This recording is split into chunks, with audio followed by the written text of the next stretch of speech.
Hello and Assalamu alaikum students, welcome to Mohammad जान academy. Dear students, आज का lecture जो है एंट्री टेस्ट से रिलेटेड है। ये लेक्चर आपके लिए बहुत फ़ायदेमंद होगा क्योंकि आपके पास जो इस साल एंट्री टेस्ट का डेट है वो अनाउंस हो चुका है। आपके पास बहुत कम वक्त है, मेरे ख्याल से आपके पास 10 से 12 दिन है। इस कम वक्त में आपने किन स्टेप्स को फॉलो करना है ताकि आप कम वक्त में ज़्यादा से ज़्यादा तैयारी कर सके। अब चूँकि आप एक हफ्ते के अंदर 10 दिन के अंदर कोई टॉपिक कोई सब्जेक्ट टॉपिक वाइज क्लियर नहीं कर सकते क्योंकि आपके पास इतना टाइम नहीं है, तो क्वेश्चन बनता है कि इस कम वक्त के दौरान आप कैसे ज़्यादा से ज़्यादा तैयारी कर सकते हैं, आप किस तरह ज़्यादा से ज़्यादा MCQs हो वो आप याद कर सकते हैं।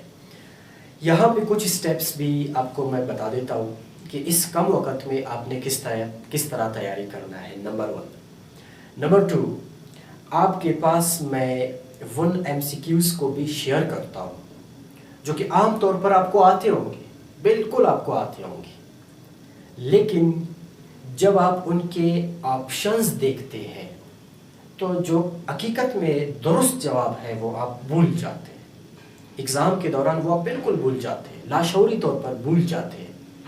ये आपका कसूर नहीं है, इसमें कुछ पॉइंट्स है वो आपने क्लियर करना है। एक चीज़ आप पूरा साल पढ़ते हैं, 2 साल से पढ़ते हैं, फर्स्ट ईयर से पढ़ रहे हैं, आपको आता भी है, लेकिन जब आप एग्ज़ाम में बैठ जाते हैं आप दुरुस्त ऑप्शन पे कंफ्यूज हो जाते हैं।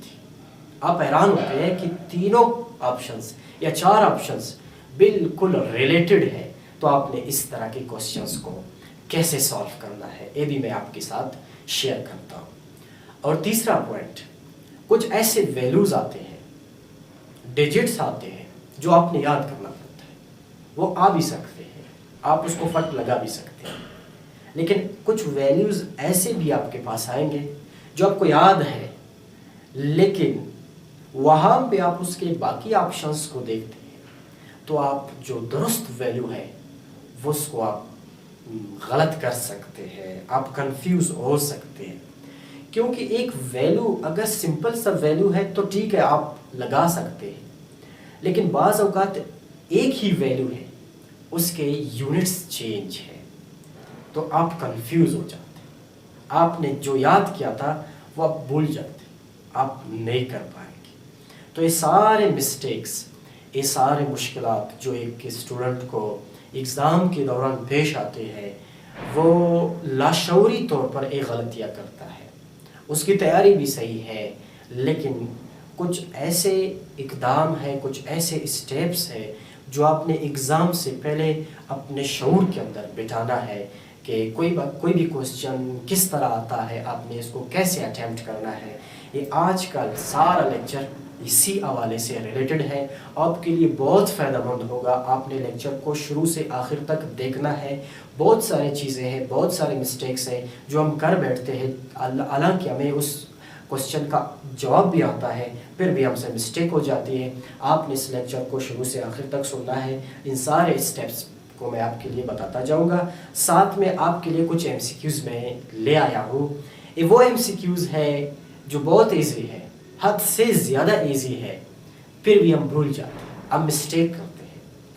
और साथ में कुछ MCQs ऐसे ही है, आपको दुरुस्त जवाब आता है लेकिन उसका स्पेलिंग चेंज, उसका कोई एक लेटर चेंज हो सकता है जो कि आपको कंफ्यूज करता है, वो भी मैं आपके साथ शेयर करता हूँ। और वैल्यूज़ को कैसे याद करना है वो भी आपके साथ मैं शेयर करता हूँ। तो आपको मैंने शुरू में भी बताया, अगर आपका कोई भी सब्जेक्ट आपको लगता है ये वाला सब्जेक्ट मेरा कमज़ोर है बाकियों की निस्बत, कंपैरेटिवली आपका जो सब्जेक्ट कमज़ोर है, इन 10 दिन में, इस एक हफ्ते के अंदर आप उसको ज़्यादा से ज़्यादा टाइम दें, और जो सब्जेक्ट्स आपने ज़्यादा तैयारी किया है आप उनको कम टाइम दे दें। जो सब्जेक्ट आपका बिल्कुल कमज़ोर है आपके मुताबिक, आपने उसको ज़्यादा से ज़्यादा टाइम देना है, क्योंकि आपने सारे सब्जेक्ट्स को साथ चलाना है, तब जाके आप ज़्यादा से ज़्यादा स्कोर कर सकते हैं। नंबर 1। दूसरा पॉइंट ये है कि आप किसी भी सब्जेक्ट को बिल्कुल डिटेल के साथ टॉपिक वाइज पढ़ नहीं सकते, आपके पास टाइम कम है, और न ही आप किसी एकेडमी को ज्वाइन कर सकते हैं क्योंकि आपके पास वक्त कम है। अब इस कम वक्त में आपने क्या करना है, आपने ज़्यादा से ज़्यादा रिवीजन करना है। अब रिवीजन कैसे करना है, आपने पूरा साल पढ़ा है, आपने बुक के ऊपर पढ़ा है, किताब को पढ़ा है, एक दफ़ा पढ़ा है, 2 दफ़ा पढ़ा है, 3 दफ़ा पढ़ा है, या आपने कोई सा नोट्स पढ़ा है, किसी भी सब्जेक्ट का नोट्स है जो कि आपने बहुत ज़्यादा टाइम पढ़ा है, या आपने अपने खुद नोट्स बनाए हैं, आपने उनको पढ़ा भी है, लेकिन इन सब की रिवीजन बहुत ज़रूरी है। अगर आप रिवाइज नहीं करेंगे, याद रखिए आपका 30% 40% ज़ाया हो जाएगा। आपकी रिवीजन मस्ट है। और इस कम टाइम में, इस 10 दिन के अंदर, इस एक हफ्ते के अंदर आपने कैसे ज़्यादा से ज़्यादा रिवाइज करना है। रिवाइज करने का सबसे बेहतरीन तरीका ये है, अगर आप किताब के ऊपर पढ़ रहे हैं, लाजिम सी बात है आपने किताब के ऊपर अंडरलाइन किए होंगे मेन पॉइंट्स को, किसी भी टॉपिक का जो निचोड़ है, जूस है, उनको आपने अंडरलाइन किया हुआ है, आपने हाईलाइट किया हुआ है, या तो किताब के ऊपर हाईलाइट किया हुआ है, या तो किसी नोट्स के ऊपर हाईलाइट किया है, या तो आपने अपने रिटर्न में, हैंड राइटिंग में जो नोट्स बनाए उनको भी आपने इस साल के दौरान, 1.5 साल के दौरान आपने हाईलाइट किया हुआ है। अब आपने क्या करना है, आपने ज़्यादा से ज़्यादा रीडिंग करना है। आपने किसी टॉपिक को उठा के डिटेल में नहीं जाना है क्योंकि आपके पास वक्त नहीं है। आप 2 से 4 टॉपिक्स को डिटेल के साथ बिल्कुल 100% क्लियर कर सकते हैं, तो फिर आपके बहुत सारे पिछले वाले टॉपिक्स आपसे रह जाते हैं जो कि आपको बहुत ज़्यादा स्कोर देने वाले हैं। तो आपने क्या करना है, ज़्यादा से ज़्यादा रीडिंग करना है, किताब को रीडिंग करना है, अपने नोट्स को रीडिंग करना है, आपने जस्ट उन पॉइंट्स को रीडिंग करना है जो आपने हाईलाइट किया हुआ है, जो आपने अंडरलाइन किया हुआ है। जब आप रीडिंग करेंगे तब आपको फट समझ आएगा कि जो आपने हाईलाइट किया है ये मुझे आता है, और जो पॉइंट्स आपको आते हैं कंफर्म है, आप उनको जस्ट रीड करें। और कुछ पॉइंट्स ऐसे हैं जिनमें आप थोड़ा बहुत कंफ्यूज हैं, फिर आप उनको बिल्कुल टॉपिक वाइज स्टडी कर लें। और कुछ पॉइंट्स ऐसे हैं जो आपको याद है लेकिन आपको डर है कि आप भूल जाएं, आप उनको कुछ ज़्यादा टाइम दें। और बाकी जो आपने पूरे साल में जो ज़बरदस्त पढ़ा है, आप उनको ज़्यादा से ज़्यादा रीडिंग देते जाएं, ताकि आपके जो जहन के अंदर जो सारे टॉपिक्स हैं, उन जो आपने अंडरलाइन किए हुए हैं पूरे साल के दौरान, पिछले 6 महीनों के दौरान, वो आपके सारे पॉइंट्स आपके जहन के अंदर फिर से फ्रेश आ जाए, आप उनको फिर से रिमाइंड कर सके, आप उनको याद कर सके। तो आपने इस दौरान ज़्यादा से ज़्यादा रीडिंग करना है, उन पॉइंट्स को जस्ट जो आपने हाईलाइट किया हुआ है, अंडरलाइन किया हुआ है।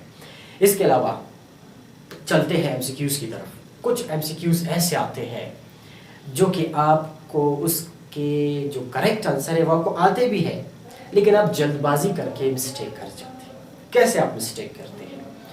मिसाल के तौर पर एक क्वेश्चन, जनरल क्वेश्चन मैं आपको बता देता हूँ। सिंपल सा क्वेश्चन है, मैं आपको मिसाल दे रहा हूँ। लिखा है कि dash are the functions of endoplasmic reticulum, कि इनमें से कौन सा एंडोप्लाज्मिक रेटिकुलम का फंक्शन है। अब उस दौरान आप स्ट्रेस में होते हैं, हालांकि आपने स्ट्रेस में नहीं रहना है, आपने बिल्कुल रिलैक्स रहना है, लेकिन बाज़ औक़ात आप स्ट्रेस के दौरान क्या करते हैं। अब क्वेश्चन आया है कि इनमें से कौन से एंडोप्लाज्मिक रेटिकुलम के फंक्शन। जैसे आप ऑप्शन 1 पे जाएंगे, आपको मिलता है मिसाल के तौर पर मैकेनिकल सपोर्ट, आप फट लगा लेते हैं मैकेनिकल सपोर्ट, और जो कि एंडोप्लाज्मिक रेटिकुलम का फंक्शन भी है, तब भी आपका क्वेश्चन गलत होगा। क्योंकि अगर आप बी वाले ऑप्शन पे जाएंगे तो उधर लिखा होगा प्रोटीन सिंथेसिस। प्रोटीन सिंथेसिस भी तो इसका फंक्शन है। अगर आप प्रोटीन सिंथेसिस लगाएंगे तब भी आपका क्वेश्चन गलत होगा। सी पे आप जाएंगे, आपको ऑप्शन मिलेगा, आंसर मिलेगा कि लिपिड सिंथेसिस, और अगर आप जल्दबाजी करके लिपिड सिंथेसिस लगा लेंगे तब भी आपका क्वेश्चन गलत होगा, क्योंकि आपने चौथे ऑप्शन को भी देखना है। चौथे ऑप्शन में दिया होगा ऑल ऑफ दिस। अब देख ले, एक सिंपल सा क्वेश्चन था, बहुत सारे स्टूडेंट्स जल्दबाजी करके पहला वाला ऑप्शन क्लिक करते हैं। जैसे उन्होंने पढ़ा मैकेनिकल सपोर्ट, जी बिल्कुल 100% मुझे यकीन है मैकेनिकल सपोर्ट है, आप लगा लेते हैं, आपका क्वेश्चन गलत होगा। ठीक है, आप 100% सही है, आप तो सारे क्वेश्चन को तो पढ़ लें, क्वेश्चन को समझना ही आपका 50% आंसर है। तो अब जब आप डी पे जाएंगे तो उधर लिखा होगा कि ऑल ऑफ दिस, लाजिम सी बात है, प्रोटीन सिंथेसिस भी फंक्शन है, मैकेनिकल सपोर्ट भी फंक्शन है, आप लिपिड सिंथेसिस भी फंक्शन है। अगर आप जल्दबाजी करके इनमें से कोई सा एक या पहला वाला लगा लेंगे, आपका जवाब, आपका एक एमसीक्यूज गलत होगा, जो बिल्कुल आपके हाथ का था, जो आपने ज़ाया कर दिया। तो आपने क्वेश्चन को पूरा पढ़ना है, ऑप्शंस को भी पूरा पढ़ना है, क्वेश्चन को भी पूरा पढ़ना है। एक चीज़ आपके साथ शेयर कर लूँ, कुछ स्टूडेंट्स क्वेश्चन को पूरा नहीं पढ़ते या पूरा नहीं समझते, और कुछ स्टूडेंट्स ऑप्शंस को पूरा नहीं पढ़ते या पूरा नहीं समझते। एक तो ये पूरा न पढ़ने का नतीजा ये निकला कि आपने क्वेश्चन को गलत किया। अब देख, बाज़ औक़ात आप क्वेश्चन को सही नहीं पढ़ते या आधा पढ़ते। मिसाल के तौर पर मैं आपको एक मिसाल देता हूँ कि dash are the part of endoplasmic reticulum except, अब देख ले आखिर में एक्सेप्ट है कि फलाने के अलावा, इस पार्ट के अलावा, इस ऑप्शन के अलावा बाकी सारे एंडोप्लाज्मिक रेटिकुलम के पार्ट्स। अब ऑप्शन आपको दिया हुआ है सिस्टर्नी। अब सिस्टर्नी एंडोप्लाज्मिक रेटिकुलम का पार्ट है, अगर आप इस पे लगा लेंगे आप गलत हो जाएंगे। ट्यूब्यूल्स दिया हुआ है दूसरा ऑप्शन, ये भी पार्ट है एंडोप्लाज्मिक रेटिकुलम का, अगर आप इस पे लगा लेंगे तब भी आपका जवाब गलत होगा। वेसिकल्स तीसरा ऑप्शन दिया हुआ है, जो कि एंडोप्लाज्मिक रेटिकुलम का पार्ट है, अगर आप इस पे लगा लेंगे तब भी गलत हो जाएगा। क्योंकि क्वेश्चन क्या है कि dash are the part of endoplasmic reticulum except, अब चौथे पे आपको दिया हुआ है, मिसाल के तौर पर मैं कहता हूं थैलाक्वाइड। अब देख ले क्वेश्चन क्या पूछ रहे हैं कि किस वाले से, किस ऑप्शन के अलावा बाकी सारे एंडोप्लाज्मिक रेटिकुलम के इससे है। उधर आपको सिस्टर ने दिया हुआ है, ट्यूब्यूल्स दिया हुआ है, वैक्यूल्स दिया हुआ है, वेसिकल्स दिया हुआ है, साथ में थैलाक्वाइड दिया हुआ है। अब किताब वाला क्वेश्चन यही पूछ रहा है कि इनमें से इसके अलावा बाकी सारे एंडोप्लाज्मिक रेटिकुलम के हिस्से हैं। तो आपका दुरुस्त जवाब क्या है? थैलाक्वाइड है, या ग्रेनम दिया हुआ है आप वो लगा लेंगे। हालांकि बाकी तीन वाले, बाकी तीन ऊपर के उसके पार्ट्स हैं एंडोप्लाज्मिक रेटिकुलम के, लेकिन क्वेश्चन इस तरह नहीं है। क्वेश्चन के आखिर में एक्सेप्ट किया हुआ है, तो आपने इस तरह के भी ख्याल रखना है। और कुछ एमसीक्यूज में आपके लिए मैंने लाया है जो कि बहुत ईजी है, हद से ज़्यादा ईजी है, फिर भी मिस्टेक हो जाता है। कुछ इनमें से क्वेश्चन ऐसे हैं जो पिछले रिपीट भी हो चुके हैं, वो मैं आपके साथ शेयर करता हूँ, आपको समझाता भी हूँ और आपके लिए दुरुस्त जवाब को मैं क्लिक भी करता हूँ। चलो पढ़े मेरे साथ। अच्छा, how to solve MCQs. MCQs को कैसे सॉल्व करते हैं सारा तरीका मैंने बता दिया। सम इम्पॉर्टेंट एमसीक्यूज, कुछ अहम एमसीक्यूज है जो इजी है फिर भी हम मिस्टेक करते हैं। बायोलॉजी वाले क्वेश्चन से अब याद रखिए, मैंने वो एमसीक्यूज नहीं लाए जो हद से ज़्यादा टफ है या इम्पॉर्टेंट है। मैंने आपके लिए बहुत इजी एमसीक्यूज लाए हैं जो कि आप फिर भी गलत कर सकते हैं। ये इसलिए मैं आपके लिए लाया हूँ ताकि आप लाशऊरी तौर पर गलती न करें। आप बिल्कुल शऊर के साथ, इदराक के साथ, सोच समझ के क्वेश्चंस को सॉल्व कर लें। अब देख लें, इन एमसीक्यूज को आप जब देख लेंगे तब जाके आप किसी न किसी हद तक आपका ज़हन, आपका माइंड इस हवाले से क्लियर हो जाएगा कि मैंने किस तरह किसी एमसीक्यूज को सॉल्व करना है। बायोलॉजी वाले क्वेश्चन में आपके लिए मैंने एमसीक्यूज लाया है, गोल्जी बॉडीज या Golgi body was discovered by. Golgi body को किसने डिस्कवर किया? मेरे ख्याल से सब स्टूडेंट्स को आता है, कैमिलो गोल्जी ने डिस्कवर किया। डेट भी क्लियर है, सब कुछ ठीक ठाक है।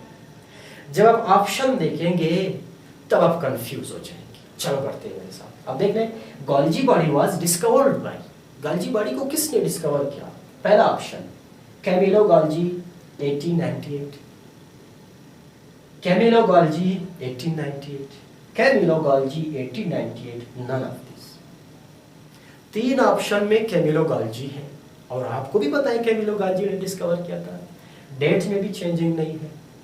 अब यहां पे जस्ट आप देख लें कि फर्स्ट वाला कैमिलो गोल्जी स्टार्ट है के से, बी ऑप्शन पे कैमिलो गोल्जी स्टार्ट है क्यू से, सी ऑप्शन पे कैमिलो गोल्जी स्टार्ट है सी से। आपको बिल्कुल क्लियर है कि गोल्जी बॉडी को कैमिलो गोल्जी ने डिस्कवर किया था। जब आप एग्जाम में बैठेंगे किसी न किसी हद तक आपके ऊपर स्ट्रेस होगा। आपको पता है कैमिलो गोल्जी ने डिस्कवर किया, जैसे आप ऑप्शंस देखेंगे फिर आप भूल जाएंगे कि कैमेलोगाल्जी के से स्टार्ट था, क्यू से स्टार्ट था या तो सी से स्टार्ट था। तो आपने इस तरह के क्वेश्चंस को भी क्वेश्चंस का ख्याल रखना है और इस तरह के क्वेश्चंस को सॉल्व करने में थोड़ा एहतियात करना है। तो मैं सही ऑप्शन पे क्लिक करूँगा, इससे पहले आपने कमेंट में अपना जवाब दीजिए, सही है, फिर मैं आपको सही ऑप्शन बता दूँगा। अब यहाँ पे आपने सही ऑप्शन कौन सा क्लिक करना है, जो सी से स्टार्ट है, सी वाला कैमेलोगाल्जी आपका दुरुस्त आंसर है। क्वेश्चन नंबर 1 बायोलॉजी से इस तरह भी आपसे मिस्टेक हो सकता है। और एक क्वेश्चन इतना सिंपल क्वेश्चन नहीं है, ये आप पिछले आ चुका भी है, जो इम्पोर्टेंट नोट्स है पंजाब के पीके और सिंध बोर्ड के, वहाँ से मैंने आपके लिए ले आया है। इसके बाद दूसरा क्वेश्चन है, which one is related to endoplasmic reticulum. इस क्वेश्चन को भी आप देख लें, इसमें भी आप गलती कर सकते हैं कि इनमें से कौन सा एंडोप्लाज्मिक रेटिकुलम से रिलेटेड है। अब कुछ नाम ऐसे आते हैं जो स्टूडेंट्स उस दौरान भूल जाते हैं। अब आप इसके ऑप्शंस देख लें, which one is related to endoplasmic reticulum, cristae, दूसरा जवाब है सिस्टर, तीसरा है ग्रेनम, चौथा है नानाफ्तिस। मेरे ख्याल से आपके फट ज़हन में आ जाएगा कि ग्रेनम तो एंडोप्लाज्मिक रेटिकुलम का हिस्सा है ही, वो तो है क्लोरोप्लास्ट में, और जो फर्स्ट और सेकंड ऑप्शन है इसमें आप कंफ्यूज हो जाते हैं। आप अभी यहाँ पे हैरान हो जाएंगे, वैसे इतना मुश्किल नहीं है, वो टेस्ट की स्ट्रेस की वजह से आप कंफ्यूज हो जाएंगे कि which one is the part of endoplasmic reticulum या which one is related to endoplasmic reticulum. Cristae और सिस्टरनी पे आप परेशान रह जाएंगे। आपको ये भी पता है कि इनमें से एक मिटोकॉन्ड्रिया का हिस्सा है, एक जो है एंडोप्लाज्मिक रेटिकुलम का हिस्सा है, तब भी आप इस हैरानी की वजह से, इस कंफ्यूजन की वजह से आप गलती कर सकते। तो आपने इस तरह के पॉइंट्स को जो कि आपको कंफ्यूज करते हैं, आपने इनको पहले से अपने जहन में बिठाना है किसी ना किसी तरीके से। आपने अपने जहन के मुताबिक कोई कोडिंग रखना है या वैसे आपने याद रखना है। अब देख लें, अगर आप क्रिस्टी की बात करेंगे, ये पार्ट है माइटोकॉन्ड्रिया का। माइटोकॉन्ड्रिया का जो फोल्डिंग है इनर मेम्ब्रेन का, उसको क्रिस्टी कहते हैं, और पीछे उसका क्रिस्टी जंक्शन है। तो आपके पास जो सिस्टरनी है, ये जो है रिलेटेड है एंडोप्लाज्मिक रेटिकुलम से। तो आपका जो दुरुस्त जवाब है वो क्या है, सिस्टरनी। आप लाशौरी तौर पर क्रिस्टी में लगा सकते हैं, यहाँ पे भी आपने एहतियात करना है। दो एग्जांपल जस्ट बायोलॉजी से मैंने ले आया आपके लिए, आपने इसको समझना है। इसके बाद फिजिक्स से क्वेश्चन, कुछ क्वेश्चंस ऐसे आते हैं जो इंटरचेंज होते हैं एक दूसरे के दौरान। हालांकि आप हैरान रह जाएंगे, 5 क्वेश्चन मैंने लाया है, 4 लाया फिजिक्स से, सारे एक ही टॉपिक से रिलेटेड है।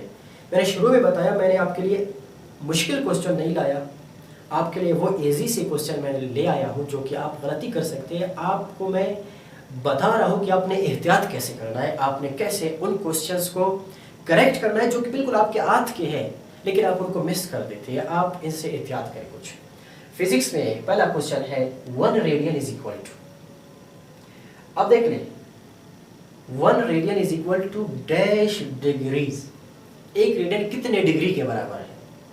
इसका एक ही आंसर मैंने आपके लिए लिखा हुआ है 57.296 डिग्री। आपने इसको ज़हन में रखना है, ये अहम क्वेश्चन है, आ चुका है। 1 radian is equal to dash degree 57.296 degree. ये दुरुस्त जवाब है बिल्कुल, आपको अगर याद भी है तो मसला नहीं, वो इसको राउंड ऑफ करके भी दे सकता है, तब आपने मिस्टेक नहीं करना है, सही है। तो ये अपने डिग्री ज़हन में रख लेना है कि 1 रेडियन कितने डिग्री के बराबर है। ये आपका जवाब दुरुस्त है, इसको राउंड ऑफ कर सकता है, तो आप इसमें कंफ्यूज नहीं हो रहे। दूसरा क्वेश्चन है 1 revolution is equal to dash degree. एक रिवॉल्यूशन कितने डिग्री के बराबर है? आपने पढ़ा है बिल्कुल फर्स्ट क्लास, एक रिवॉल्यूशन 360 डिग्री के बराबर। आपने इसको लगा लेना है। अब देख ले अगले क्वेश्चन, इस तरह भी आ सकता है 360 360 degree is equal to dash radian. 360 degree कितने रेडियन के बराबर? तो आपको पता है एक सर्कल में कितने रेडियन होते हैं, आप वही ऑप्शन लगा लें। 360 degree is equal to dash radian, 2 pi radian. आपको क्लियर है, एक सर्कल के अंदर 2 पाई रेडियन होते हैं, तो आपने ए लगा दिया। अगर इस तरह आ जाए 1 revolution is equal to dash radian, बिल्कुल एक रिवॉल्यूशन कितने रेडियन के बराबर है? 2 पाई रेडियन के बराबर। एक सर्कल के अंदर 2 पाई रेडियन है। अगर आप डिग्री पूछे, डिग्री के मुनासिबत से पूछ ले तब भी 2 पाई रेडियन है। अगर आप एक रिवॉल्यूशन के मुनासिबत से पूछ ले तब भी 2 पाई रेडियन है। अब 360 डिग्री आप पूछ रहे तो 2 पाई रेडियन, 1 रिवॉल्यूशन पूछ रहे हैं तब भी 2 पाई रेडियन। यहाँ पे मिस्टेक हो सकता है, आपको दिया हुआ है यहाँ पे पाई का वैल्यू लगाया है,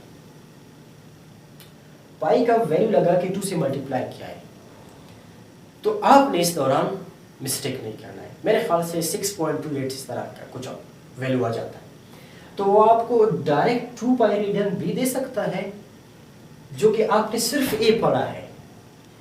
अगर इसने मल्टीप्लाई किया था पाई के वैल्यू से तब आप कंफ्यूज हो जाएंगे, या अगर आपने वो वाला वैल्यू बहुत पढ़ा है, वो उसने पाई के साथ दिया हुआ है, तब भी आप कंफ्यूज हो सकते हैं। आपने इनमें ख्याल रखना है। अब 2 पाई रेडियन 360 डिग्री के बराबर है या 2 पाई रेडियन 1 रिवॉल्यूशन के बराबर है, लेकिन इसका वैल्यू खोल के मल्टीप्लाई करके पाई की वैल्यू से आपको दे दे, मे भी आप इसमें कंफ्यूज हो जाए, मे भी आप गलती कर जाए। आपने इनका भी ख्याल रखना है। इसके बाद 2 pi R, R mean radius of the circle. 2 pi R is related to, 2 pi R किस से रिलेटेड है? आपने पढ़ा होगा, फिर भी आपने इस तरह के क्वेश्चंस को पे थोड़ा एहतियात करना है। आपको ऑप्शन दिया हुआ है, रेडियन भी दिया हुआ है, स्टेरेडियन भी दिया हुआ है, या आपको सरकमफेरेंस दिया हुआ है, कुछ भी दिया हुआ है, तो आपने इन क्वेश्चंस पे एहतियात करना है। अब देख ले, 2 pi R radius of a circle is equal to radian, steradian, circumference, या तो फिर नन ऑफ दीज। तो इसका जवाब है सरकमफेरेंस। सरकमफेरेंस किसी सर्कल की बाउंड्री को बोलते हैं। Boundary of a circle is called circumference. और बाउंड्री को हम कैसे मालूम करते हैं? 2 मल्टीप्लाइड बाय पाई की वैल्यू से, साथ में उसी सर्कल का रेडियस। अब लाजिम सी बात है, रेडियस हर सर्कल का अलग ही होता है, लेकिन एक हिसाब से कांस्टेंट वैल्यू है, तो आपका जवाब दुरुस्त दिया जाएगा। 2 pi R is equal to circumference. ये आपके पास कुछ फिजिक्स के क्वेश्चन हो गए, इसमें आपने कुछ ना कुछ ख्याल रखना है। फिर केमिस्ट्री पोर्शन पे आ जाते हैं। केमिस्ट्री में भी अक्सर वैल्यूज आपको कंफ्यूज करते हैं। जो पहला क्वेश्चन है आप देखें, 1 calorie is equal to, 1 calorie कितने के बराबर है? अब आपने सिर्फ जोल के साथ उसकी वैल्यू पढ़ा है, आपने किलो जोल को टच नहीं किया है, मिस्टेक कर सकते हैं। या अगर आपने 1 कैलोरी का जो है वैल्यू किलो जोल से पढ़ा है, जोल को टच नहीं किया, तब भी आप मिस्टेक कर सकते हैं। इसके अलावा आपको जो ऑप्शंस दिए हुए हैं वो ऑप्शन पे भी डिपेंड करता है कि वो ऑप्शंस आपको कंफ्यूज कर सकते हैं। अब देखिए, ऑप्शन ए की है, पॉइंट आगे पीछे हो सकता है, जो कि आपके लिए गलती का बायस बन सकता है, या तो फिर यूनिट चेंज हो सकता है, वैल्यू सेम है तब भी आप मिस्टेक कर सकते हैं। अब देखिए, 1 कैलोरी इज इक्वल टू, पहला ऑप्शन आपके पास है 4.18 किलो जोल, या तो फिर 4.18 जोल, या तो फिर 0.418 किलो जोल पर मोल, या तो फिर आपके पास ऑप्शन है डी 0.418 किलो जोल। तो आपने इनमें कंफ्यूज नहीं होना है। अगर आपने किलो जोल के हिसाब से भी देखा है, जोल के हिसाब से भी देखा है, तो आप कंफ्यूज बिल्कुल नहीं हो जाए। तो आपका जो दुरुस्त जवाब है वो है 4.18 जोल इज इक्वल टू 1 कैलोरी। दूसरा आपके पास बड़ा सिंपल सा क्वेश्चन है, मेरे ख्याल से 9th में हम इसको पढ़ते हैं, फिर भी आप मिस्टेक कर सकते हैं। आपने इसको देखना है, the mass of an electron is, electron का मास कितना है? अब आप किसी भी क्वेश्चन का डायरेक्ट जवाब नहीं दे सकते एमसीक्यूज में, क्योंकि आपने ऑप्शंस के मुताबिक जवाब देना है। ऑप्शन 1 ए वाला आपके पास है 1836 times more than mass of proton. B option 1836 times less than mass of proton, C option 1836 times more than mass of neutron, D 1836 times less than mass of neutron. अब आपने अक्सर इतना पढ़ा है कि प्रोटॉन की जो मास है वो 1836 गुना बड़ा है इलेक्ट्रॉन की मास। आमतौर पर आप ऐसे पढ़ते हैं कि प्रोटॉन की जो मास है वो इलेक्ट्रॉन के मास की निस्बत कितना है, 1836 टाइम्स। लेकिन आपको वैल्यू क्या दिया हुआ है, 1836 टाइम्स पूछा है इलेक्ट्रॉन से related. The mass of an electron is 1836 times more then the mass of proton, 1836 times less than the mass of proton, या फिर इसी तरह neutron less and more of it. अब देख लें, आपने पढ़ा है कि न्यूट्रॉन का मास 1836 गुना है इलेक्ट्रॉन की निस्बत, तो आपने यहाँ पे इलेक्ट्रॉन का जब पूछ रहे हैं तो आपने लेस वाले पे जाना है। आपका जो दुरुस्त जवाब है वो है B, the mass of an electron is 1836 times less than the mass of proton. इस क्वेश्चन का, इस तरह के क्वेश्चंस का भी आपने ख्याल रखना है। Last question, charge on electron is, electron पर चार्ज कितना है, ये अहम है, कोई वैल्यू है, आप इसको ज़हन में रखना है। 1.6 10⁻19 -19 कूलम, ये एक इलेक्ट्रॉन के ऊपर चार्ज है। तो इस तरह के क्वेश्चंस आ सकते हैं, आपने इनको बड़े एहतियात के साथ सॉल्व करना है। अब देख ले, कहीं पे भी आपसे मिस्टेक हो सकता है, लाशऊरी तौर पर आपसे मिस्टेक हो सकता है। इन सारी बातों को ज़हन में रख के आप बिल्कुल तसल्ली के साथ अपने क्वेश्चंस को, अपने पेपर को अटैम्प्ट कीजिएगा। और जिस तरह इस कम दिनों के दौरान, इस 10 दिनों के दौरान, एक हफ्ते के दौरान आपने किस तरह तैयारी करना है वो भी आपको मैंने बता दिया।